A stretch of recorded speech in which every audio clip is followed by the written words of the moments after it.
గత అసెంబ్లీ ఎన్నికల్లో కాంగ్రెస్ పార్టీ ఎన్నికల మేనిఫెస్టోలో ఉద్యమకారులకు 250 గజాల ఇంటి స్థలం, పెన్షన్ సౌకర్యం, 6 గ్యారంటీ హామీలు కల్పిస్తామని ఇచ్చిన వాగ్దానాన్ని నిలబెట్టుకోవాలని తెలంగాణ ఉద్యమకారుల ఫోరం డిమాండ్ చేసింది. కాంగ్రెస్ పార్టీ విజయానికి దోహదపడ్డ తెలంగాణ ఉద్యమకారుల ఫోరంను ఇప్పుడు పట్టించుకోవడం లేదని ఆవేదన వ్యక్తం చేశారు.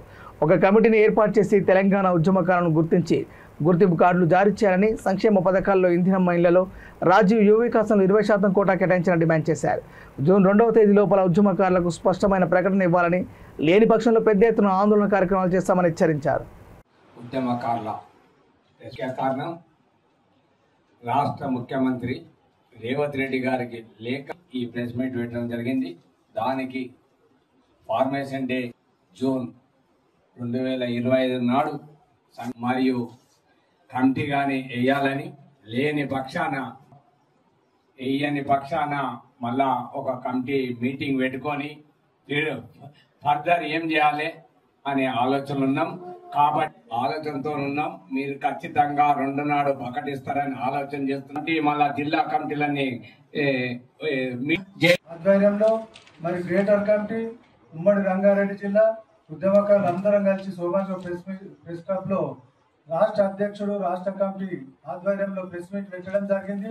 మరి దీని ముఖ్య ఉద్దేశం ఏంటంటే, కవులు, కళాకారులు, ఉద్యమకారులు పోరాటం చేస్తేనే తెలంగాణ వచ్చినాక ఫస్ట్ ముఖ్యమంత్రి కేసీఆర్ అయి ఒక్కరిద్దరికి ఇచ్చి చేతులు దులుపుకొని పక్కన జరిగితే చీమ శ్రీనివాస్ గారి ఆధ్వర్యంలో టీడీఎఫ్ ఉద్యమకారుల ఫోరం వచ్చినాక దెబ్బ తలిగి మూలకు కూర్చున్నాడు. మరి తర్వాత రేవంత్ రెడ్డి గారు తుగ్గూడలో రాహుల్ గాంధీ తోటి చెప్పిపించిన హామీ, ఇది మామూలు వ్యక్తి కాదు, ఒక రాహుల్ గాంధీ తోటి వాళ్ళ నాయకుడు చెప్పించిన హామీ. మేము అక్కడే ఉన్నాం ఆ రోజు. తుగ్గూడ రాహుల్ గాంధీ గారు 250 గజాలు తెలుగులో, హిందీలో మాట్లాడితే తెలుగులో అనువదించి చెప్పిండు.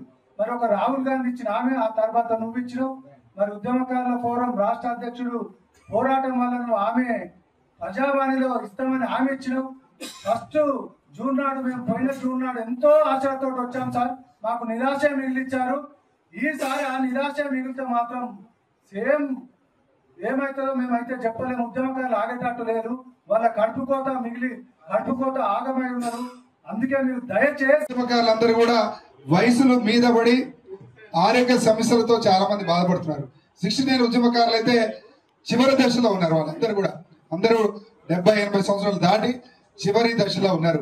ఈరోజు ప్రభుత్వానికి చెప్పేది ఏంటంటే, ఇవాళ ఉద్యమకారుల్ని భారతదేశ స్వతంత్ర సమరయోధులుగా ఏ విధంగా గౌరవించుకుంటున్నామో, తెలంగాణ స్వతంత్ర సమరయోధులుగా, తెలంగాణ రాష్ట్ర సాధకులుగా తెలంగాణ ఉద్యమకారులని గుర్తించాల్సిన బాధ్యత ప్రభుత్వం మీద ఉంది. అందుకే ఒక కమిటీని వేసి ఉద్యమకారులకి గుర్తింపు కార్డులు ఇవ్వమని ప్రభుత్వానికి విజ్ఞప్తి చేస్తున్నాం. కాబట్టి ఈ సందర్భంగా మీడియా ద్వారా ఈ లేఖని రేవంత్ రెడ్డి గారికి రిలీజ్ చేసినాం.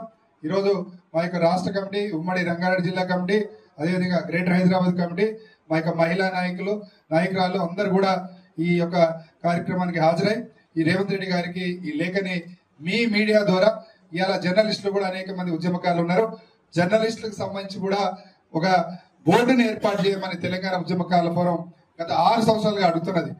జర్నలిస్టుల సంక్షేమం కోసం, మరీ ముఖ్యంగా ఆ రోజు తెలంగాణ ఉద్యమంలో తెలంగాణ జర్నలిస్టులు సీమాంధ్ర మీడియాలో పనిచేస్తున్నప్పుడు కూడా తెలంగాణ వాదం కోసం, తెలంగాణ రాష్ట్రం కోసం ఆ రోజు ఉద్యమాలు చేయడం జరిగింది. కాబట్టి కొన్ని మీడియా సంస్థల్లో అయితే ఆ జర్నలిస్టు తొలగించడం కూడా జరిగింది. అయినా వెనుక తిరగకుండా తెలంగాణ రాష్ట్రం కోసం